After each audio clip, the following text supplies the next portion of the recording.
ताजमहल में उर्स हो रहा है, हिंदूवादी संगठन लगातार इसका विरोध कर रहे हैं। इस पूरे मामले पर बातचीत करने के लिए हमारे साथ इब्राहिम जैदी मौजूद हैं, तो कमेटी के पदाधिकारी भी हैं और काम काज को भी देखते हैं। तो लगातार हिंदूवादी संगठन इसका विरोध कर रहे हैं, क्यों कर रहे हैं, क्या क्या चाहते क्या है?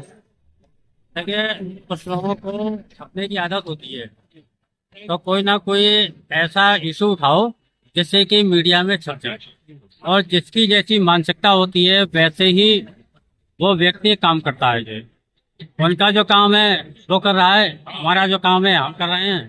बाकी अगर कोई विरोध करते हैं तो वो पुलिस प्रशासन, जिला प्रशासन देखेगा, जो उससे हमारा कोई लेना देना नहीं है। आज भी हिंदूवादी संगठनों ने विरोध किया, ऐसे ही कार्यालय पर मतलब हो गया, तो नहीं होना चाहिए, ये ऐसा ही उनकी बात को नहीं सुनना है और मामला कोर्ट में भी विचाराधीन है, इसके बावजूद भी कुछ कराया जा रहा है। देखिए, एएसआई मानती है कि ये ताजमहल मकबरा है और ये 371वां उर्स है। अभी इनको 2-3 साल में ही क्यों याद आया कि साहब उर्स नहीं होना चाहिए, और उर्स अगर पे पाबंदी अगर लगाना चाह रहे हैं, वो ये चाह रहे हैं कि उर्स ना हो, तो इसके लिए सुप्रीम कोर्ट जाएं। जबकि एक बार जा भी चुके सुप्रीम कोर्ट, तो वहां से भी भगा दिए गए। कहा गया है कि आप लोग पहले पढ़ लिख करके आइए, उसके बाद कोर्ट लाइएगा। जो कोर्ट मानती है, एएसआई मानती है कि ये मकबरा है, तो ये तो सिर्फ छपने के लिए इस तरह के कार्य होते हैं, बाकी इसका कोई मतलब नहीं है। और मैं तो ये कहूँगा कि वो जो बहन मीरा राठौर हैं, वो किसी अच्छे कामों में जनता की भलाई के लिए काम करें, तो जनता भी क्या भला भी होगा और उनका भी नाम होगा। जब मामला कोर्ट में विचाराधीन है तो क्या तो भी उनके पक्ष सुनना चाहिए। देखिए, कोर्ट में याचिका दायर की हुई है, उस पर कोई भी अभी तक सुनवाई नहीं हुई है। सिर्फ जबसे कोर्ट में मामला याचिका दायर की उन्होंने, तब से सिवाय तारीख के अलावा आज तक कुछ नहीं हुआ है। और 2-4 दफ़ा मैं भी गया हूँ, लेकिन जिन्होंने याचिका दायर की है वो आज तक कोर्ट में पहुँचते नहीं हुए। क्या लगता क्या है कि मामला ऐसे खत्म हो जाएगा या कुछ और कोर्ट आगे कर सकती है? देखिए, ये तो न्यायालय का मामला है, न्यायालय भी देखेगी क्या सही है क्या गलत।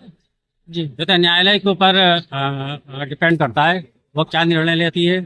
और जब एएसआई मानता है और ये 371वां उर्स है, तो इससे पहले भी लोग थे, उन्होंने तो कभी और कोई ऑब्जेक्शन नहीं किया। और इस उर्स के मौके पर हिंदू मुसलमान सभी लोग श्रद्धा से आते हैं और चादर चढ़ाते हैं। और ये भी कुछ लोग कहते हैं कि जो ताजमहल में जो असली कब्र जो कही जाती है, वो असली कब्र है यहाँ हॉस्पिटल में मृत्यु होती है तो आदमी कहाँ लेके आता है? या तो शमशान घाट लेके आता है या कब्रिस्तान लेकर के आता है। ठीक है, अगर हम विदेश में रह रहे हैं और हमारी डेथ हो जाए तो हमारी बॉडी भी यहीं पर आएगी। जो अगर अकस्मात का ये आगे से बाहर के हॉस्पिटल में अगर डेथ हो जाती है तो आदमी कहाँ लेके आता है? अपने घर पे तो लेकर के आता है, जहाँ उसको दफनाना होता है, जहाँ शमशान घाट होता है, जहाँ कब्रिस्तान होता है। ये जरूरी थोड़ी है जहाँ पर उसकी डेथ हो वहीं पर ही उसको दफनाया जाए। तो मतलब यहाँ लेके आया गया था उन्हें। शाहजहां की मृत्यु तो यही हुई थी, शाहजहां की मृत्यु तो आगरे में हुई थी, मुमताज के बुरहानपुर में हुई थी। जी जी, वो उनके कब्र को, उनके जो बॉडी को यहाँ ला करके रखा गया और उसके बाद यहाँ पर दफन किया। क्या लगता है कि ये सिलसिला अभी भी जारी रहेगा? पॉलिटिक्स को भी ताजमहल को लेकर आएंगे? देखिए, तो ये कहते हैं कि ताजमहल हमारी धरोहर है, विश्व की धरोहर है और हमारा गौरव है। ये ताजमहल बहुतों को रोजगार दे रहा है जी, और दुनिया भर के लोग ताजमहल की खूबसूरती से आकर्षित होकर के ताजमहल देखने के लिए आते हैं। जी जी। और शाहजहां ने एक ऐसा मकबरा बनवा दिया है जो पूरी दुनिया में प्रसिद्ध हो चुका है। और ताजमहल को पॉलिटिकल स्टंट नहीं बनाया जाए, राजनीतिक अखाड़ा इसको नहीं बनाया जाए, बल्कि सबको मिल करके ताजमहल की सुरक्षा के लिए और ताजमहल आने वाली पीढ़ियों के लिए सुरक्षित रहे, ऐसे दुआ भी करनी चाहिए। और अभी एक फिल्म भी आई थी ताज स्टोरी, इसमें भी जो अभिनय निभाया था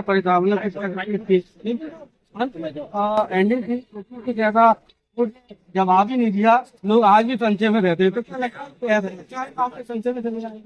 देखिए मतलब वो तो एक परेश रावल जी आज इसको शिव मंदिर बता रहे हैं, कल को कहीं और बताने लगेंगे, कहीं और बताने लगेंगे।